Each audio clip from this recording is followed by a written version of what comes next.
grants. And our presenter is my John Jay colleague, Dr. Karen Terry. As always, the session will last 90 minutes and will finish at 1 p.m. The presentation will go for around 45 to 50 minutes, and we'll then have time for questions and answers. As always, all questions should be submitted via the question box, and our center managers, Justice Evans and Oreen Ali, will organize the questions, and I will present them to Dr. Terry. At the conclusion of today's talk, everybody will be invited to complete a post-event survey. It's pretty brief. Please do complete it.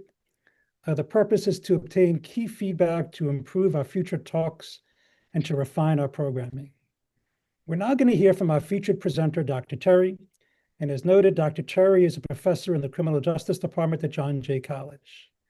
She holds a doctorate in criminology from Cambridge University and has several publications on sex offender treatment, management, and supervision. Very importantly for today's session, Dr. Terry has been the principal investigator on multiple national studies that have assessed the extent and causes of sexual abuse and the crisis in the Catholic Church in the United States. It's now my pleasure to turn it over to Dr. Terry. Thank you very much, Dr. Freilich. I'm going to start by sharing my screen.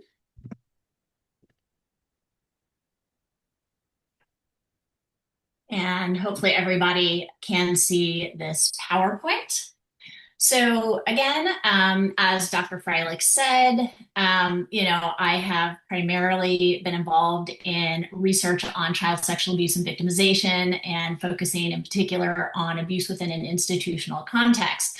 But I want to give you a little bit more background about myself before I begin, because I have also done a variety of other types of research and have received some grants from a number of different types of institutions. And so I'll draw on that experience to really provide you with some information about budgeting and financial management today.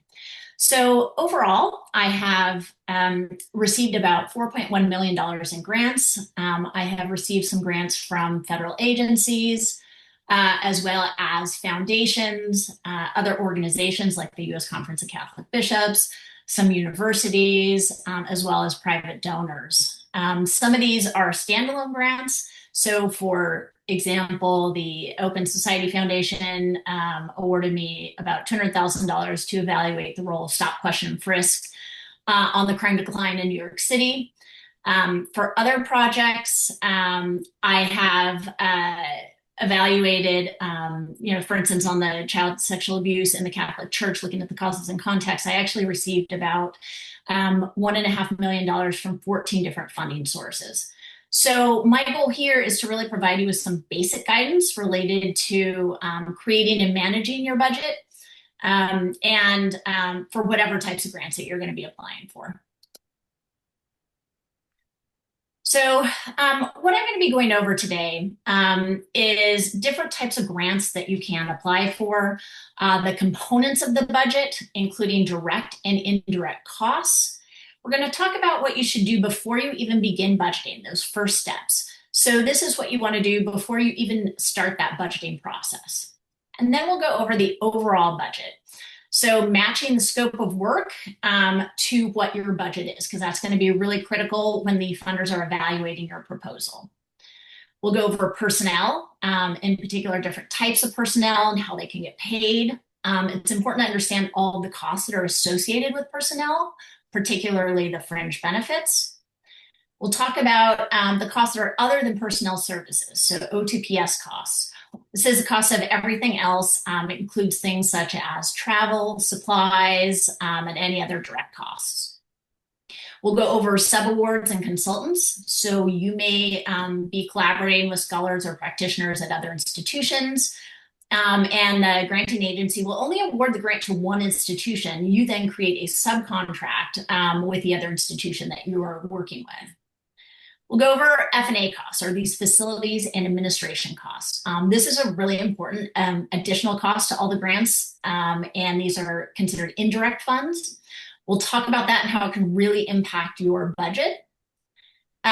We will look at some budget templates and some budget narrative templates. And a lot of the funding agencies are going to have their own templates that you can follow, but I'll show you some examples of what these look like. And then finally, I'll leave you with some advice about best practices and also what funders might see as red flags and concerns when you're evaluating your budget. So different types of grants are going to have different requirements, for the grant itself, as well as the funding expectations. And in particular, there's going to be a lot of differences in the overhead costs, which we'll talk about in a minute. So federal grants, these are often longer, require very specific details. They often have a clear structure. They're based on specific funding initiatives. So many of these are going to release requests for proposals or RFPs, and you will apply directly for a specific grant. So many do not accept unsolicited grants. For foundations, these may also have specific RFPs, or they may accept non-solicited proposals. They often also sometimes invite letters of inquiry or concept papers.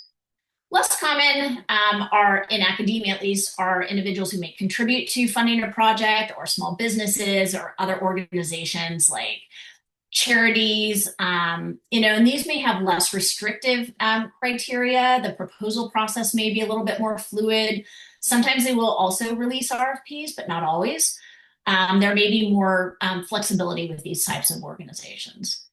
And then most universities also have some type of funding available for research, whether it's internal funding, such as seed funding, or larger grants, such as those funding doctoral research. So generally, internal grants will not require overhead costs and will just provide direct funding in small amounts to cover a specific research need.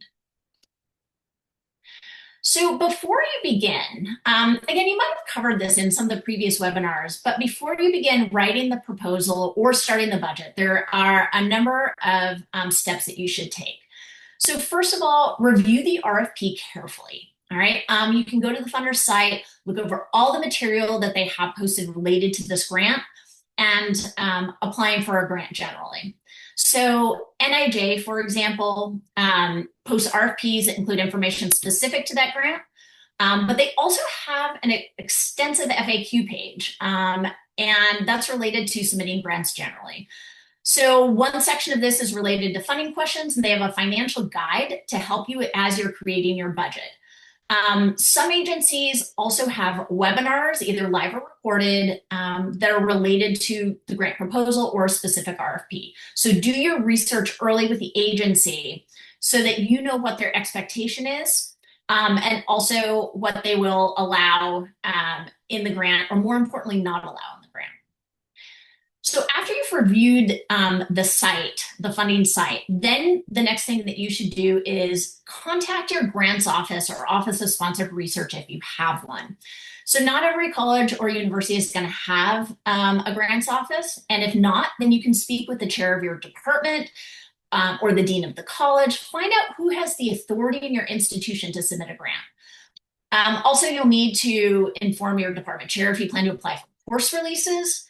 And make sure that you know what your university policy is on this if you plan to do so. And we're going to talk a lot about that in a bit.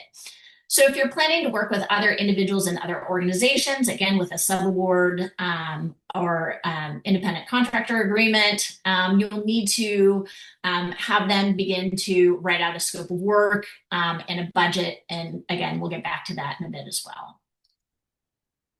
All right, so the grants office. What is the role of a grants office?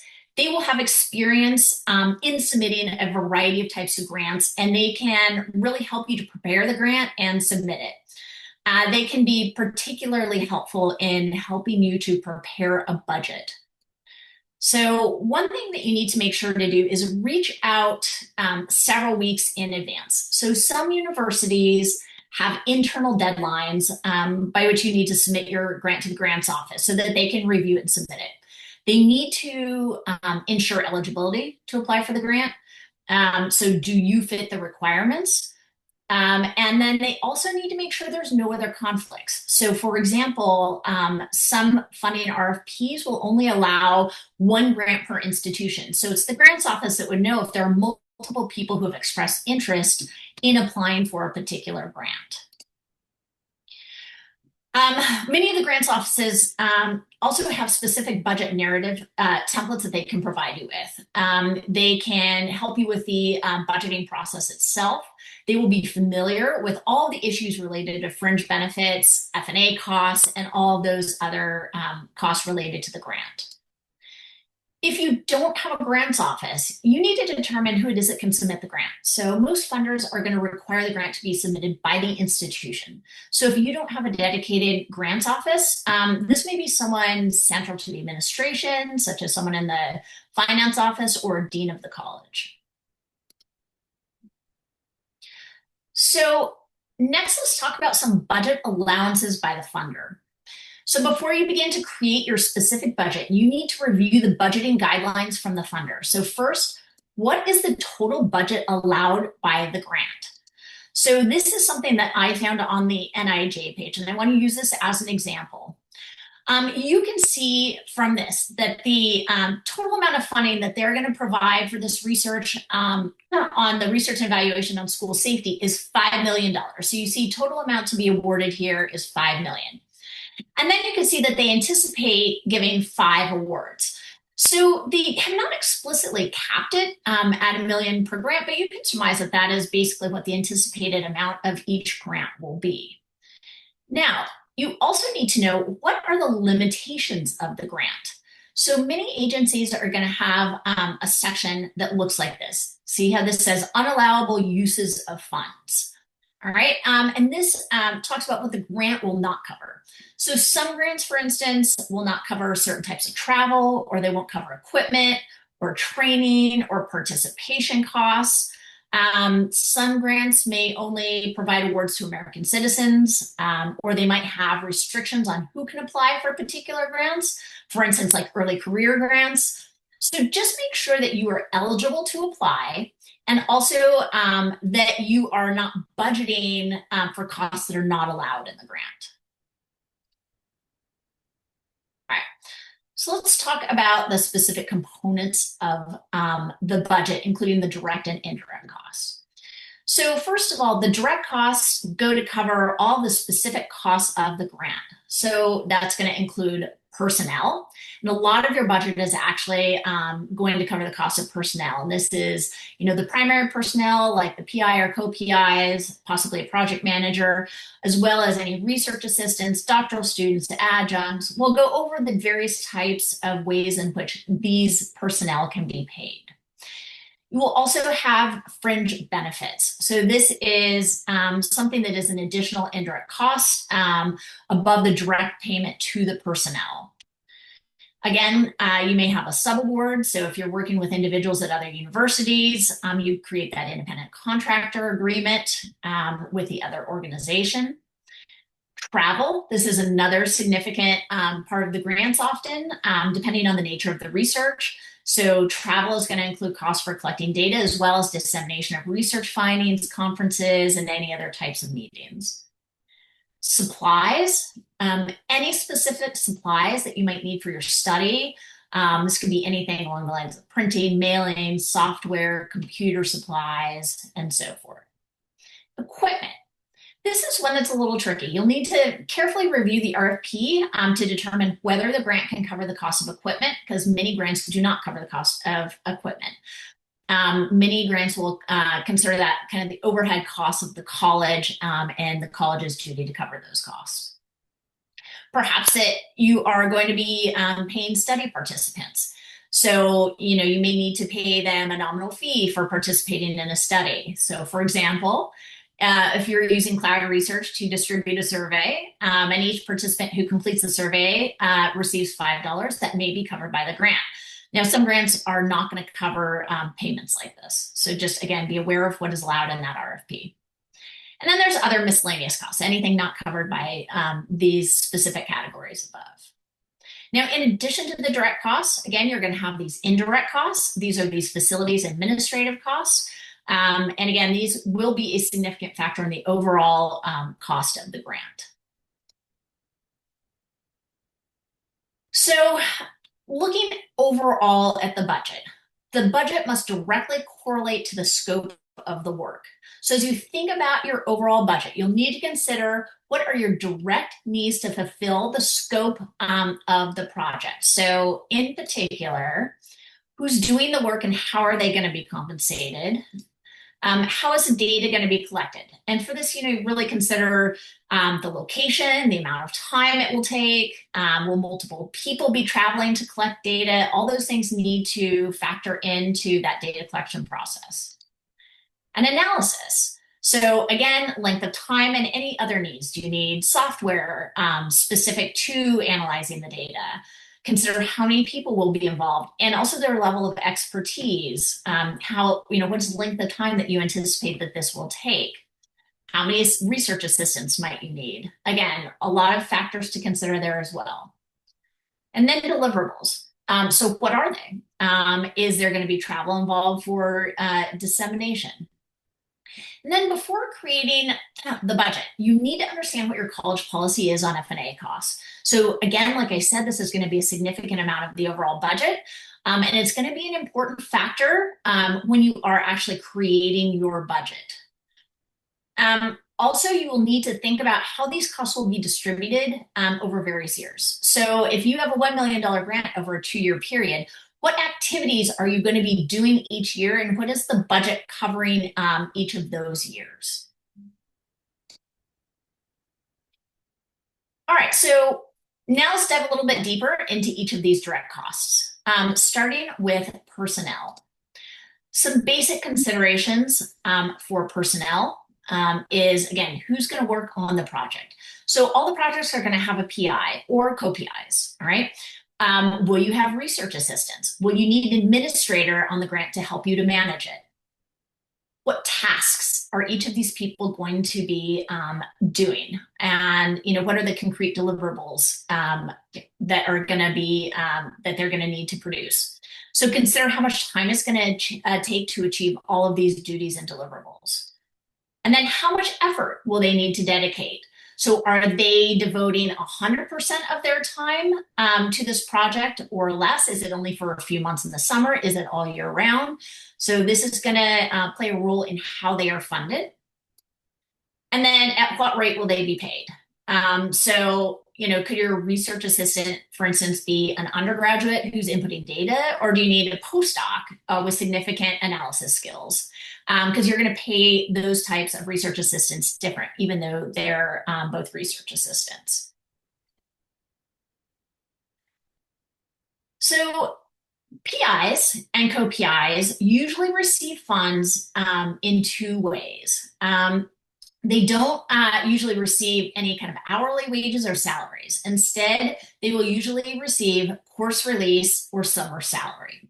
So I'm going to start by talking about course release. So here, the cost is going to vary greatly for course releases based upon your university and your university policies. So you really need to make sure that you understand your university policy. Talk to your chair or talk to your grants office about this. And I'll give you some examples. So some universities might charge a course release. This is when you are going to be allowed to not teach a course, all right, as part of this grant. All right. So what the university might do is they might charge your grant the cost of an adjunct replacement for a course. So let's say that that's $5,000. Alternatively, they may charge a percent of your salary. Okay. So let's say you have a salary of $90,000 and you teach 6 courses per year. What they might do, and if you're asking for 1 course release, they might charge the grant 1/6 of your salary, which in that case, in this example, would be $15,000, okay? Or to make it even more complicated, the university might have a policy whereby if you are asking for multiple course releases, maybe they'll charge a percentage of your salary for the first 2, and then a flat fee of an adjunct replacement fee after that. Okay, so whatever the policy is, you need to know what it is, because it's a big difference when you're budgeting for $5,000 for a course release or $15,000, okay? Especially when you start asking for multiple course releases, okay? And it gets even more complicated when we start looking at fringe benefit rates, which we're gonna talk about momentarily. You also could get paid for summer salary. So typically, you might be allowed to receive between 1 to 3 months of summer salary, and this is going to be based upon the percent effort you are devoting to the grant. And this is a little bit complicated, but percent effort is basically uses a formula where it takes your total salary divided by the months of the contract. So a lot of academics are on, say, 9-month contracts. And then it multiplies it by the percent time that you're working on the project times the number of months. So let me give you an example. If we're still using that $90,000 salary, and let's say you have a 9-month contract, that's essentially $10,000 per month of your contract. So for this project, let's say that you're planning to work for 2 months with 100% effort towards the project. You take that $90,000 salary divided by 9, which is the months of the contract, and that would equal $10,000. So that's $10,000 per month. That 10,000 times 2 months at 100% effort means that you would be allowed to have $20,000 of summer salary. Okay, so again, when you're estimating your summer salary, you have to know what percent effort and for how long. Now, some larger projects also would benefit from a project manager in addition to the PI. So the project manager is essentially the administrator of the grant. So similar to a research assistant, which we'll talk about in a moment, they would be paid an hourly wage. If you anticipate having a lot of various tasks associated with the project, a lot of receipts, a lot of paperwork, you may benefit from hiring a project manager. So then who are other personnel? Largely research assistants. And research assistants can work full or part-time. What I'm showing you here is, at CUNY, full-time is up to 35 hours per week, or part-time is up to 19 hours per week. And then how much are you going to pay them? So you're going to pay them different amounts depending on their experience and training. So what I laid out here is kind of the typical cost of what you might expect to pay a research assistant. If it's an undergrad, you might pay them $15 an hour, a master's student, $20 an hour, a doctoral student, $25 to $30 an hour. So the more experience they have, the more they're going to be paid. And for projects I've worked on, I've hired research assistants at all different levels. As a matter of fact, in the project that I am running right now, I've hired a research assistant who has decades of experience with multi-level data analysis, and I pay her $50 an hour. So the key is just that the cost should be equal to their level of expertise and training. You may have other staff that you need depending on the needs of your project. Could be other administrative staff, a data analyst, other adjuncts. But again, what you need to do is just make sure that you're matching the scope to that budget and who you're hiring. So let's talk about fringe benefits. And again, this is a little complex, all right? Fringe benefits are non-wage compensation costs for all personnel on the grant. So these benefits are in addition to the wages and the salaries, the course releases and summer salaries, and they cover costs such as health insurance, retirement plans, Social Security, unemployment insurance, leave, and the percents are going to vary by institution. So what I'm going to show you is how it works at CUNY so that you can see that as an example. So here, CUNY has, for those course releases, the fringe benefit rate is 51.4%. So that is, quite a bit of money. This is where your budget can vary significantly depending on how they cover the cost of your course releases. So if the college charges a percent of your salary and you're paying that $15,000 that we just used as an example earlier, and the fringe rate is 51.4%. That means you're paying an additional like $7,500 for fringe benefits. Now, alternatively, if they charge the replacement cost of an adjunct and you're paying that $5,000 for a course release, Then the fringe would be about $2,500. So depending on what your college policy is, the total cost of one course release for you could range from something like $7,500 to $22,000. So there's obviously a big difference here in the direct cost of personnel. And this is another reason why you really need to know what your college policies are before even beginning the budgeting process.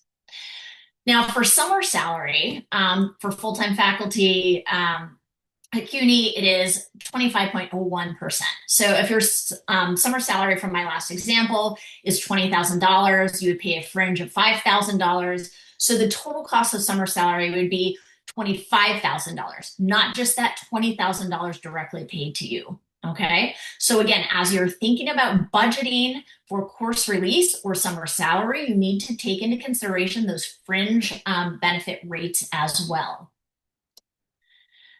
Now, for other types of assistance, then you would look at whether they are working full-time or part-time. So at CUNY, anyone working more than 19 hours per week is considered full-time. And anyone who's full-time, their fringe benefit rate is 35%.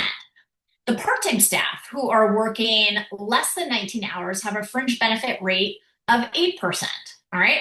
And then adjuncts have their own fringe benefit rate of 13.6%. But again, you can see there's a big difference between the part-time and full-time fringe benefits for research assistants. And because of this, we actually often try to hire part-time when we can, because that is going to keep our costs lower. Keep in mind, though, that if you have a research assistant who's working on multiple projects, the hours for those projects add up together. So maybe an RA would work 10 hours on one project and 9 hours on another, and that would still allow them to be part-time.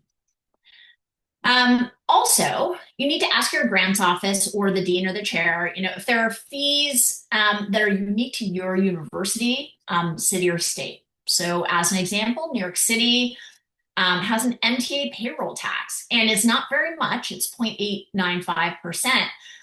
But that is also part of those additional costs that you need to factor in your overall budget. Okay, so let's move on and talk about OTPS costs. So this is other than personnel services. Let's start with travel, because travel is often one of the most significant costs other than personnel. This could include travel for data collection and consider when you're thinking about the data collection, think about how often you must travel, how many people will be traveling, how many times you'll need to travel, the type of travel. So are you flying? Do you need a hotel room? How will you cover the cost of local travel? So all of those considerations need to be budgeted for. You also will likely travel to disseminate research findings. So this could include conferences, seminars, guest lectures, may also include meeting with the funding agency.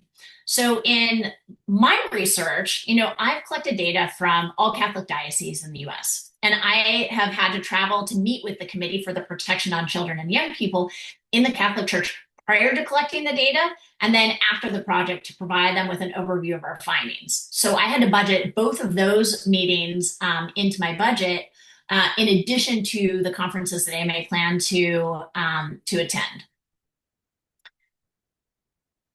Be aware of any restrictions on travel, either through the funder or through your university. So most awards have some kind of restrictions on travel. So common ones are, that you must book through a US carrier, or you must travel economy class.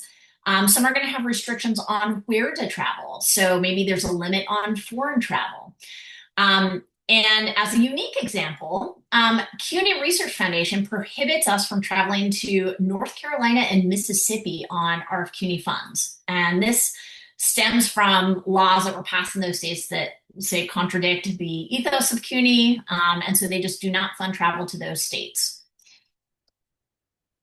Also, no allowable per diem rates. So there are federal guidelines that show what are allowable travel costs by state and sometimes by city.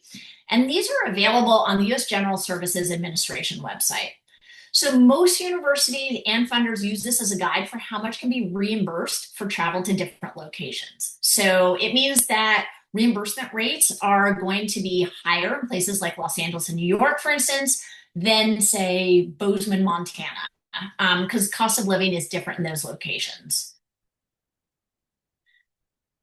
So other than the travel, we would also use OTPS funds to cover supplies, equipment, and other miscellaneous funds.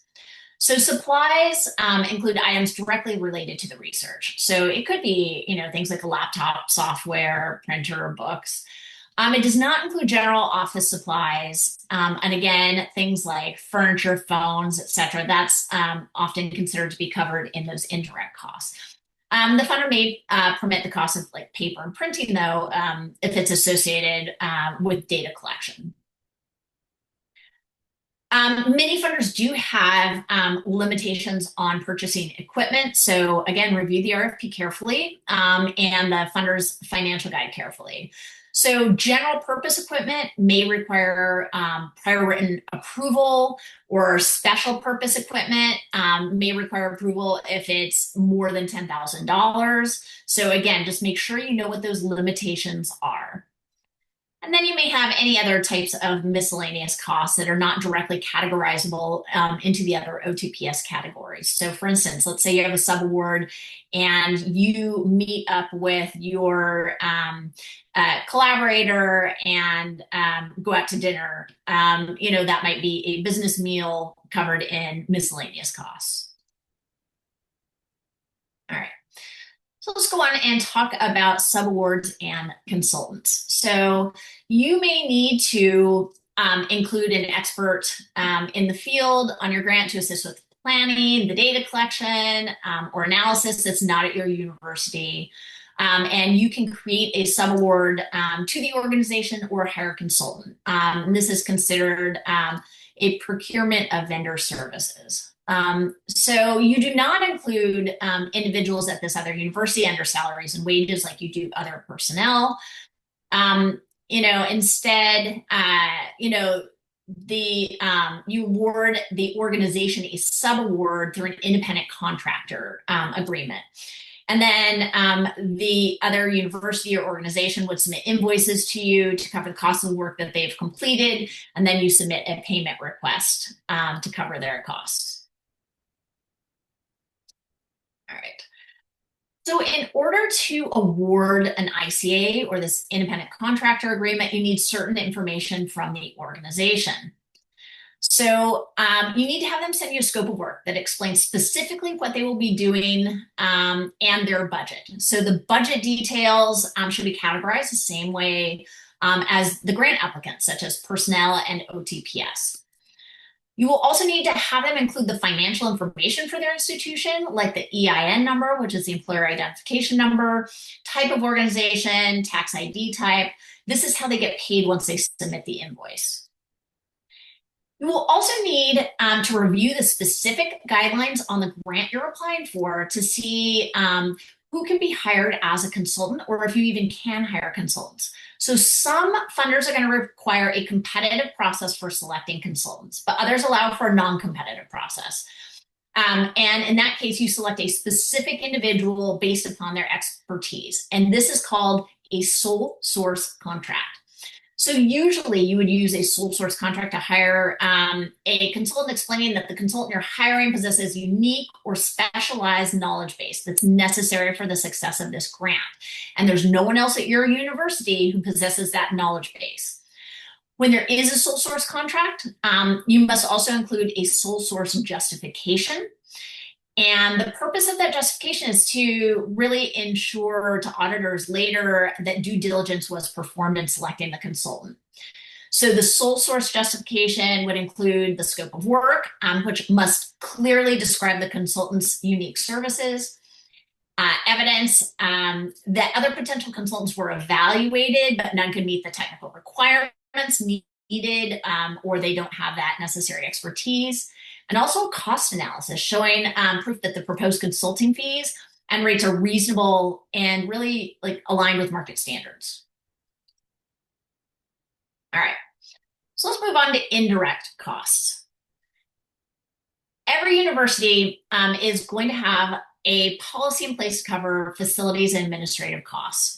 This is typically a percentage of the direct costs and will be a significant amount of your overall budget. So it's very important to know at the outset what your university policy is on indirect charges.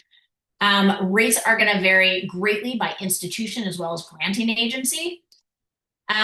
Most universities have a federally negotiated indirect cost rate with federal funding agencies. Okay, so this is typically about 30 to 70% of some or all of the direct costs. So if they're calculating indirect costs as a percentage of all the direct costs in the grant, the university may use a percentage on the lower end of that scale, such as 30 to 40%.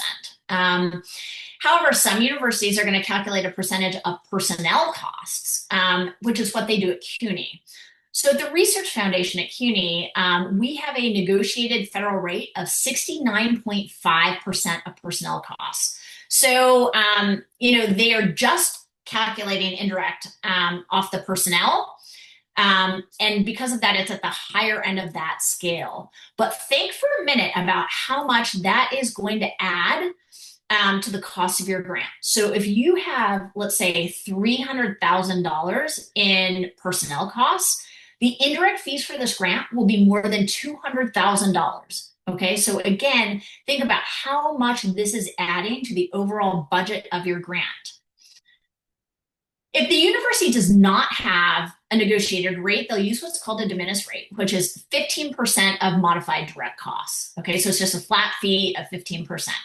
And the modified direct costs include salaries and wages, fringe benefits, materials and supplies, services and travel. Additionally, most foundations are going to use that flat de minimis rate and other non-federal entities. Now, there are some grants that do not require indirect costs. Those are usually just internal grants, such as those from your grants office providing seed funding or a small amount of money. Even grants for doctoral research, if not internal, would include some kind of indirect costs. So what do the F&A costs cover? These are really shared costs of running a university or organization that can't be covered by a single project. So facilities costs include things like the cost of utilities, maintenance, library resources, things like that. The administration costs are going to cover general administrative offices like human resources or payroll, as well as academic administration like provost offices or dean's offices. Some universities are also going to use these indirect funds to cover the cost of faculty travel for conferences or to provide those small internal grants or other types of research activities. So as an example, at John Jay, we provide a small percentage of those indirect costs back to the PI or co-PIs in what's called a ninth ledger account. And this is a discretionary account that the PI can use to purchase anything academically related. So I use my ninth ledger account, for instance, to purchase computers, printer ink. I pay for memberships in academic associations or other types of miscellaneous academic costs. So again, it's a benefit to the PI in some circumstances. Okay, so let's take a look at a budget template. This is going to be kind of small, a little bit hard to see, but this is the basic budget template that's used by CUNY to calculate direct and indirect costs of the grant. So if your university does not have a budget template or you don't know where to find it, you can look at the funder site to see if they have a template. So NIJ, for instance, uses the Office of Justice Programs budget detail worksheet. And there's a link to that on the NIJ site as well as the OJP site. And it goes step by step about how to calculate each component of the budget. Grants.gov also has a template that you can use to calculate costs. So there are many easily accessible documents, either through your university or online through the funding organizations that can help you with these budget calculations. Now, that said, you still are going to need that specific information to your university related to organizational policies on course release, on fringe rates, and the federally negotiated F&A rates. The budget narrative. So now that you've calculated the cost of the grant, you need to fully explain these costs to the funder through the budget narrative. All right. Everything that you're including in the budget should have a clear purpose and be directly connected to the scope of the work. In the narrative, you're not just restating what the costs are, but you're justifying why they are necessary. So typically, the budget narrative is going to be organized in the order of the budget categories. So personnel, fringe, travel, supplies, equipment, consultants or subawards, and other direct costs, and then indirect costs. So some agencies are going to have a specific page limit, so make sure to check on that so that you know how long this budget narrative should be. And then if there's anything in the budget that stands out, this is your chance to explain it to the funder. So you want to preempt any potential issues or concerns about the budget, and this is your chance to do that in the budget narrative. So some funding agencies offer sample budget narratives, and they might provide you with a specific structure.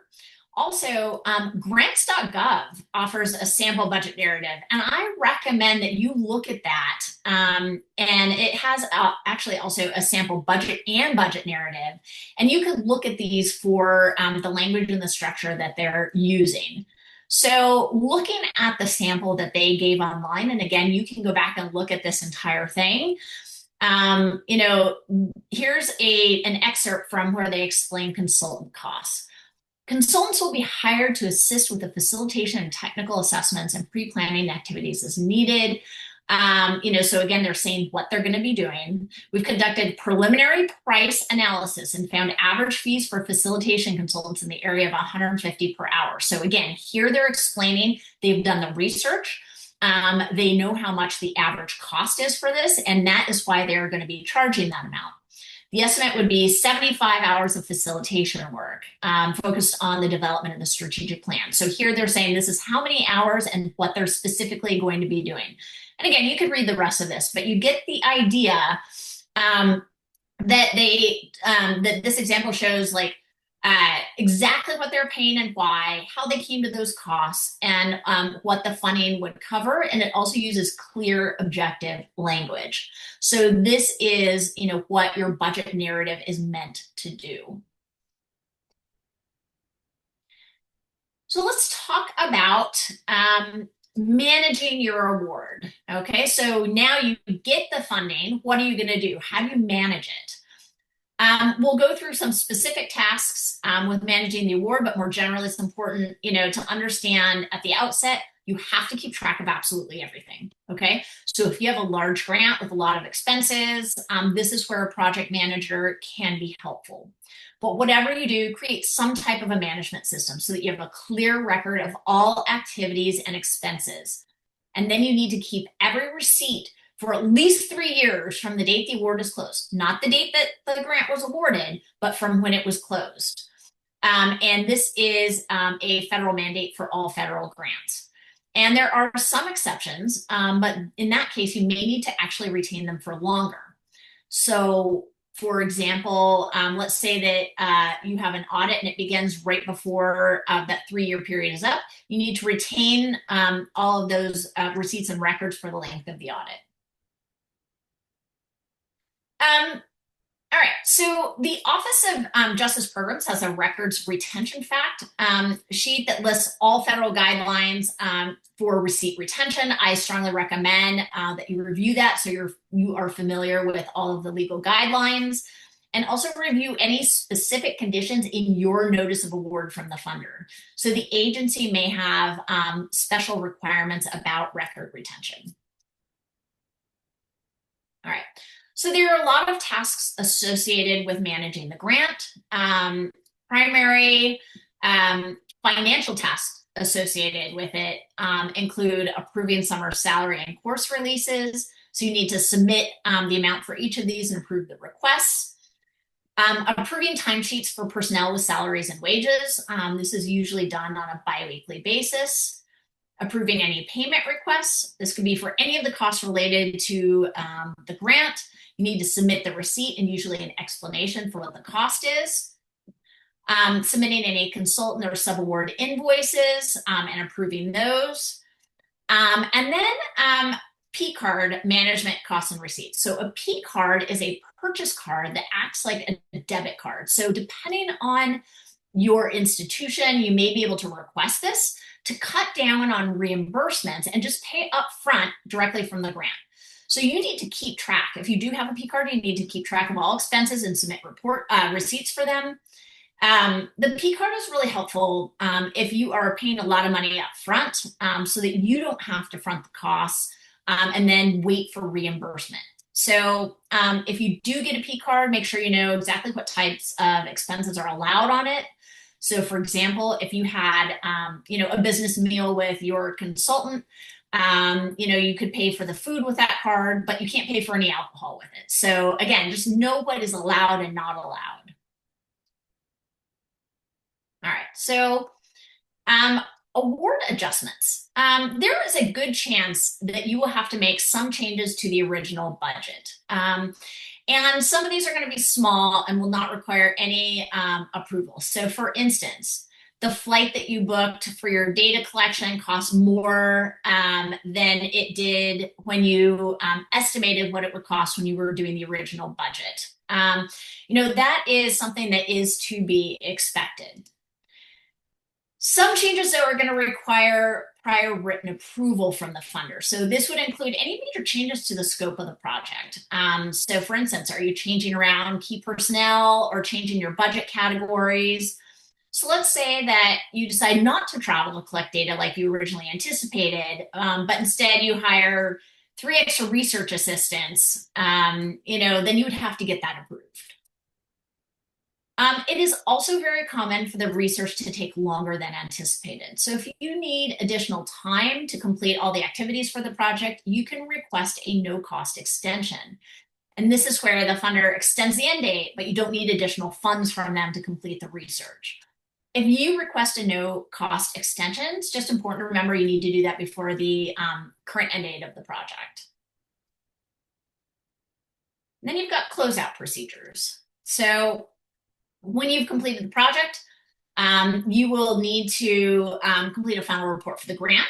And in addition to the report itself, you'll need to complete all financial, performance, tangible property reports within a certain designated time frame. So if you have a grants office, they may be able to run this final financial report for you. Or the funder may have a specific form that they ask you to complete. So make sure that you know if that is the case. And again, I just want to stress that even after the final financial report is submitted, you must retain all grant files, receipts, documentation for at least 3 years. And then for federal grants, they should be accessible by the awarding agency as well as the Office for the Inspector General, the Comptroller General of the U.S., or any of their authorized representatives. So as we start to wrap up, I just want to highlight a few red flags regarding funding when you're creating your original budget. So funders, what funders are looking for in a budget,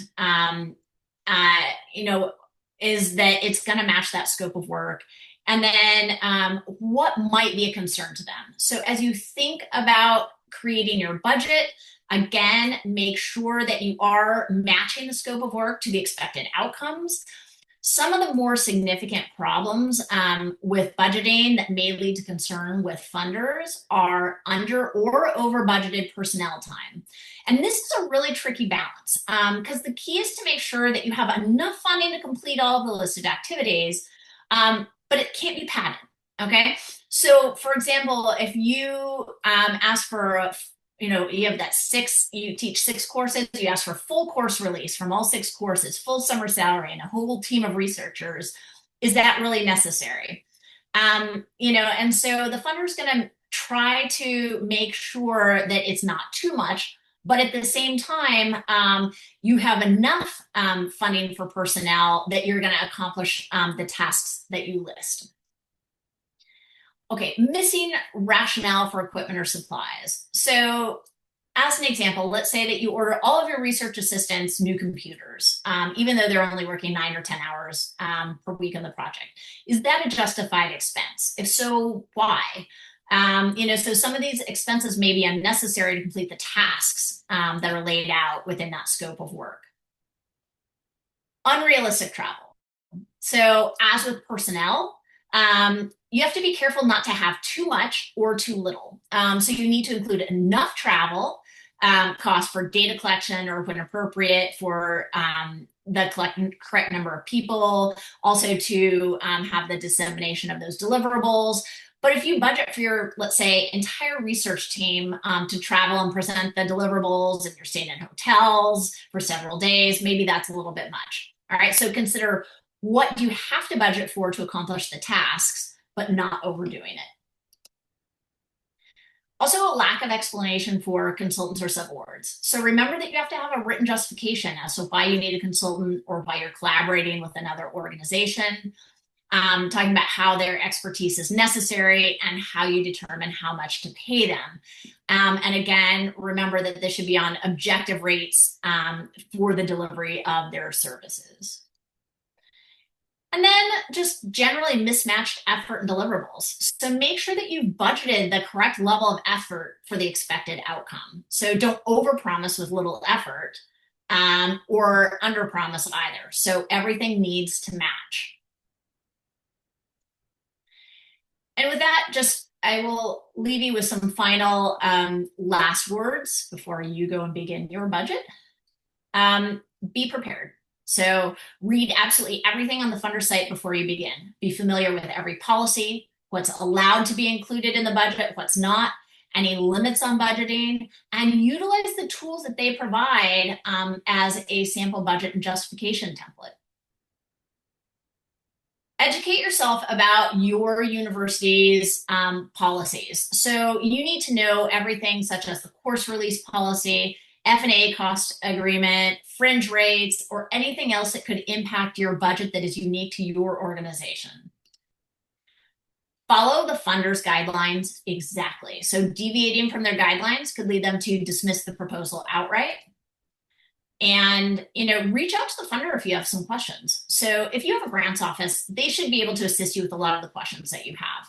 But if not, you can always look at the funding agency site, and you can reach out to individuals there. So every federal agency actually has an assigned contact person who can answer questions, or they can explain procedures or clarify what some of the requirements are before you submit the grant. And the more knowledge you have, the better this proposal will be. And with that, I'll say thank you and take any questions. All right. Thank you so much, Dr. Terry, for that excellent talk. As you noted, we do have some time for questions. So everybody, you still have a couple of minutes to get the questions in. Before we start the Q&A, I do want to make a quick plug. As many of you may know, alongside the speaker series, we've also have the Proposal Development Playbook. This is a recorded companion sessions that are designed to supplement the live talks like today. The idea is straightforward. The live sessions give you the big picture roadmap, and the playbook gives you more detail in terms of practical tools, templates, and workflows that you can use right away as you build your proposal. We intentionally set it up that the modules between the live sessions will help you maintain the momentum from week to week and to keep you moving forward if you're actually working on a proposal. The first 3 sessions of the playbook are now available on our YouTube channel. The first 2 modules covered the early stage of proposal development. They highlighted the administrative groundwork that needs to be in place before the submission. The third, which we recently posted, focuses on the next steps after you receive your decision, whether it was accepted or if unfortunately it was declined. Let's turn now to the Q&A. We have a bunch of questions. And Dr. Terry, the first question relates to if somebody has a multi-year budget, how much flexibility do they have for changes over time if something comes up? That's a great question. I think that there is actually a fair amount of flexibility in that. And I think a good example is, let's say that you budgeted a certain amount of money for travel for data collection, for instance, and it got delayed. This has been a case in a grant that I had. So instead of having that, travel for data collection in year one, it actually gets moved to year two. Things like that are typically allowable, and that is some of those kind of adjustments to the grant that you wouldn't necessarily have to get any kind of written prior approval for from the funder. It's only if there's major shifts in the grants or the grant categories that really kind of limits your flexibility. But things like that happen all the time, so there's kind of a shift of, you think something's going to get done by a certain time, but it actually gets delayed. And that often then leads to that request for a no cost extension later. It's all kind of tied together a little bit. Yeah, very true. That happens, quite a bit where you think something's going to be in year one and you get delayed, Mhm. not starting on time like you had anticipated, it goes to year two. Mhm. So the next question relates to this is a junior faculty asking.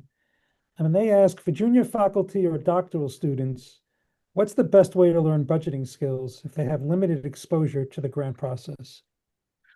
Another great question. So, what I would recommend is going to some of the federal funding agency sites and looking over all the information that they provide about budgeting. There's a lot of really, really great information on a number of different sites, whether it's NIJ, NIH, NSF, OJP. Even grants.gov has a lot of information. And so what they do is NIJ, for instance, has a funding guide. It's really useful to look through that. And it goes over a lot of those issues. And then, like I said, each funding agency is going to have maybe some different requirements. But you have a site like grants.gov that provides all of this information together kind of in a general form.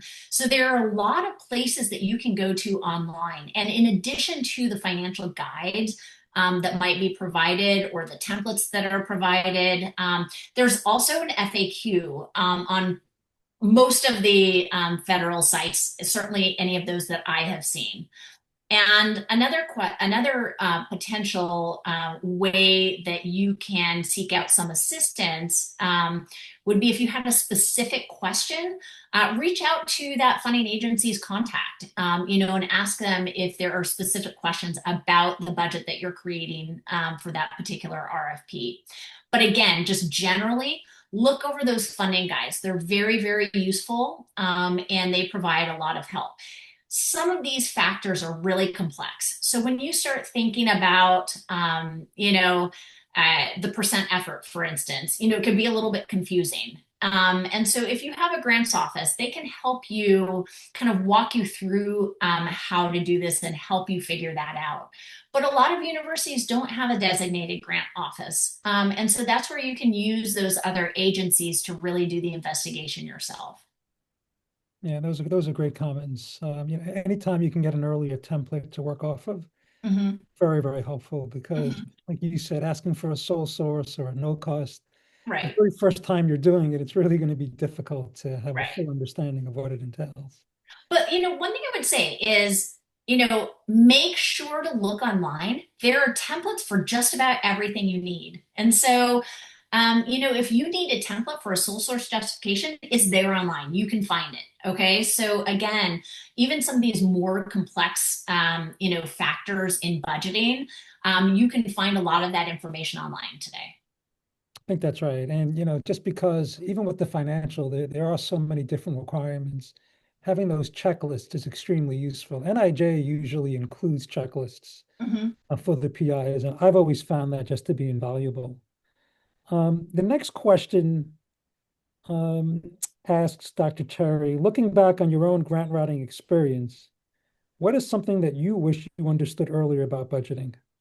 Oh, Not to um, put you on the spot or anything. Well, I will tell you, I am very lucky to have a very good grants office at my college. And so there was a lot I did not understand about budgeting at all when I first started doing this. And I had someone sit me down and kind of walk me through what I needed to do. And I didn't understand a lot about, I didn't even understand what fringe benefits were. I'd never heard this term before. I didn't understand how, I had certain costs that I was budgeting for and didn't account for those indirect costs. So I think that, I didn't even know what these terms meant when I first started applying for grants. And so I think, if nothing else, I hope that this talk can at least provide you with the information about what the different aspects of a grant are so that you can then go back and find out what those rates are at your university. So you at least know, you may not know what your fringe rates are right now, but you know that you're going to have them, and so hopefully at least you'll know what those categories are. That was something that, I didn't know when at the outset. I've learned a lot about it, since then. And so again, I think there's a lot initially that can be a little bit daunting. And so just if you at least have that kind of basic understanding of the components of the grant, you can work from there. I think that's true. Our next question asks, how early in the proposal development process do you usually start drafting the budget? That's a really good question. So personally, I would create the scope of work first because what you really need to do is you need to know what your scope of work is so that you can then create that budget. So without knowing exactly, what kind of data I'm going to be collecting or how I'm going to be collecting it, I'm not going to be able to budget appropriately for that, for instance. And so and sometimes with that, you work backwards a little bit. You know what what your deliverables are supposed to be at the end. You work back, how am I going to get those? But you really do need that scope of work before really starting the budgeting process because you really need to match those. And if you start the budgeting too early, then, you're not going to really have a full understanding of, how to make those two match. Now, that said, if there's an RFP that has a certain cap, like that example I showed you, there's roughly $1 million, and you have to go back, you can kind of work backwards a little bit about what can I do with this. So again, in that sense, kind of thinking about the overall cap of a grant might be helpful in having you shape your scope of work, which you then match to the budget. So there's a little bit of a back and forth, but really only high level first. What's my cap? Then I need to have my scope of work, and then I need to match that. And then you may need to go back and say, you know what? There's not enough funds in this to do all those things that I just said. So then you may have to go back and revise your scope of work a little bit. So there is going to be a little bit of a back and forth, but start with that scope of work.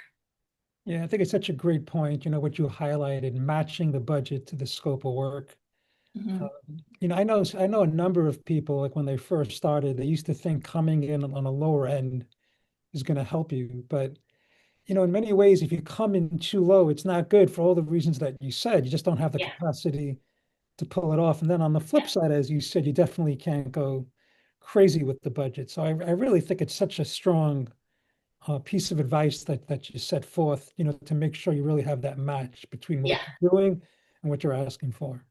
Absolutely. And, you raise a really good point, which is that, a lot of people might think it's better to go in lower, so if there's that $1 million cap and you go in at 600,000, you're going to have a better shot at it, but not necessarily because maybe you're not actually going to fulfill all the deliverables that they're going to be expecting because you don't have enough effort going into it. So again, that's where it's really knowing what are they seeking, and you really, they have those funding amounts for a certain reason.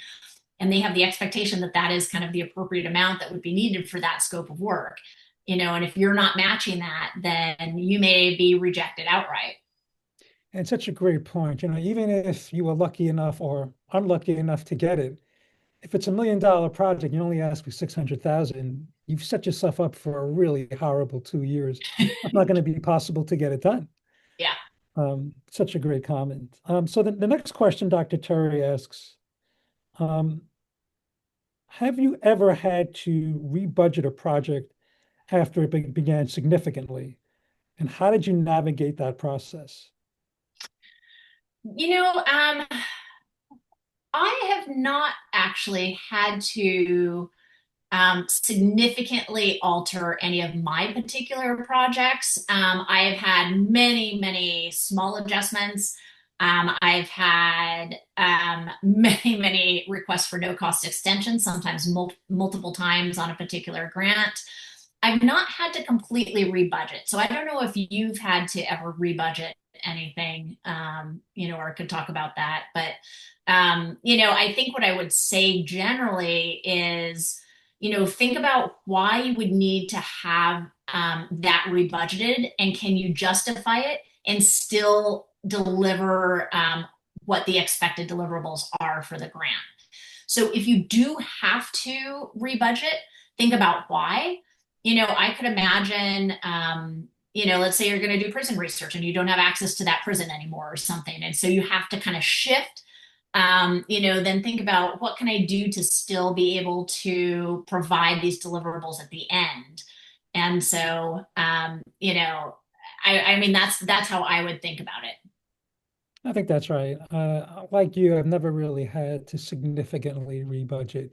It's always just been minor stuff along the lines of what you outlined. Yeah. Yeah. So the next question asks Dr. Terry, how do you personally keep track of all the spending and compliance requirements across the project as it unfolds? So, okay. Also, great question. So, one is for the larger projects that I've done, I've had project managers. And so I have made sure to have someone who kind of serves as a project manager to help me to keep track of all that. But also, it really, I try to do a lot of the work ahead of time. Okay. So I know what's going to be allowed, what's not going to be allowed. I try to stick to my budget as much as possible. I keep every receipt. I submit it as soon as I can, so that there is a record of that. And again, I think that's a lot of it. A lot of it is just being very organized. If you don't have a designated person, then you need to do that yourself. And again, have some, like I said, have some kind of system, management system. So, have a physical space where you keep things, maybe set up folders online where you keep things, but have some kind of a system where you're keeping track of everything. And then also when you're submitting receipts, let's say you submit a payment request, you bought a computer, you're submitting a payment request, how did you budget for that within your budget? That would be within supplies, right? And so, make sure that everything is matching there. So again, it's really planning it out in advance. It's keeping track, some kind of management system, physical and electronic management system, and making sure that you have a way of keeping track of everything that you are doing and that what you are doing connects directly back to the budget that you created originally. Yeah, I think that's right. It's such a good point about being organized. Mhm. I have my Dropbox folders, as you said, but also if you're lucky enough where your university has an online system, I Mhm. think just regularly signing into the program and just kind of monitoring it goes a long way. Right. I mean, we're very lucky. Our CUNY system, well, until recently, until we made the transition, but the old system was really remarkable. It was so user friendly that you could Yeah. just sign in, track any payment request, track anything related to Yes. RA payments, et cetera. Mhm. Yeah, absolutely. Yeah. So the next question Dr. Terry asks, for researchers transitioning from dissertation grants to larger federal awards, Mhm. what sort of adjustments, in terms of the budget become the most important in that scenario? Okay, so this is where you start to shift into different types of payment for services. So if you were, running a doctoral grant, you might have gotten paid differently, or just might cover the cost of data collection or specific costs, for your grant. Again, payment to people completing surveys, things like that. When you become a faculty member, you're going to start to see other types of personnel costs, like those course release and summer salary. So that's a big adjustment. And that's where you really need to know your university's policies. All right. This is going to be a lot more. This is going to be a lot of the cost of your grant itself, are those personnel costs. So you need to think about, what percent effort are you putting into this grant? What do you need to accomplish? And that's going to go back to, how much time do you need to spend doing this? Then are you going to collaborate with someone? And what is their role going to be? Is it going to be a co-PI, or do you just need someone to help you with, say, inputting data or coding data?